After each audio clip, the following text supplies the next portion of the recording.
Patuloy pa rin pong epekto ng northeasterly wind flow o yung may kalamigang hangin po galing dito sa Hilagang Silangan at nagdadala pa rin ng minsan malalakas na ulan dito sa Northern Luzon. Habang sa natitirang bahagi ng ating bansa, andyan pa rin ang mga localized thunderstorms lalo na sa dakong hapon hanggang sa gabi.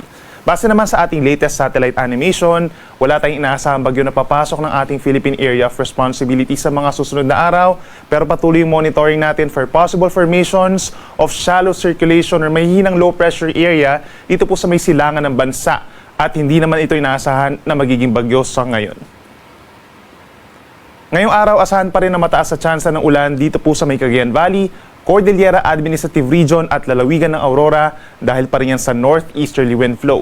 Mahina hanggang katamtamang mga pagulan at minsan lumalakas po pagsapit ng hapon hanggang sa gabi, kaya't mag-ingat sa mga posibleng pagbaha at pagguho ng lupa at lagi magantabay sa ating mga updates. Sa natitirang bahagi ng Luzon, andyan pa rin ang bahagyang maulap hanggang maulap na kalangitan, umaga hanggang tanghali, pero may mga areas na dito sa natitirang bahagi ng Central Luzon plus Ilocos Region ang magkakaroon na ng mga isolated na pag-ulan. Pagsapit ang hapon hanggang gabi, malaking bahagi na po ng Luzon ang magkakaroon ng mga isolated rain showers or thunderstorms na usually po ay nagtatagal ng 2 hanggang 3 oras.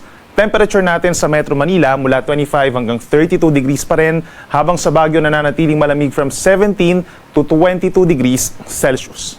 Sa ating mga kababayan po dito sa Palawan, ganyan din sa Western Visayas and Negros Island region, asahan pa rin ng fair weather conditions umaga hanggang tanghali, habang sa may central and eastern portions of Visayas, partly cloudy to cloudy skies. Then pagsapit po ng hapon hanggang sa gabi, malaking bahagi na po ng Visayas and Palawan na magkakaroon ng kaulapan at mataas muli ang tsansa ng mga pulupulong ulan at mga thunderstorms pagsapit po ng hapon hanggang gabi. So make sure po na meron pa rin tayong dalang payong. Temperature natin sa Metro Cebu, 26 to 32 degrees Celsius. At panghuli sa ating mga kababayan po sa Mindanao, aasahan pa rin ng maaraw na panahon most of Mindanao sa umaga hanggang sa tanghali. Nasasabayan ng mainit at maalinsangan na tanghali, pero pagsapit muli ng hapon hanggang sa gabi, maraming lugar na magkakaroon ng mga kaulapan, lalo na yung malapit po sa mga kabundukan, at aasahan pa rin ang mga isolated na ulan at mga thunderstorms na usually nga po ay nagtatagal ng 2 hanggang 3 oras. So magdala pa rin po ng payong kung lalabas ng bahay, lalo na pagsapit ng hapon. Temperature natin sa Zamboanga City, pinakamainit hanggang 34 degrees Celsius, habang sa Davao City hanggang 33 degrees Celsius. Sa ngayon hanggang sa mga susunod na araw, wala pa rin tayong aasahang gale warning or pagtaas ng mga pag-alon. Generally, banayad hanggang katamtaman dito sa may Southern Luzon, Visayas and Mindanao, habang katamtaman ng taas ng alon hanggang 2.5 meters sa may Northern and Central Luzon. At kapag may mga thunderstorms, posible ring umabot sa 2.5 meters sa natitirang baybayin pa ng ating bansa. Simula naman po bukas hanggang sa Lunes, meron tayong 2 weather systems na iiral, ang northeasterly wind flow dito sa may Northern Luzon pa rin at easterlies dito sa silangang parte ng ating bansa, lalo na po pagsapit ng late Sunday hanggang sa kalagitnaan na po ng susunod na linggo.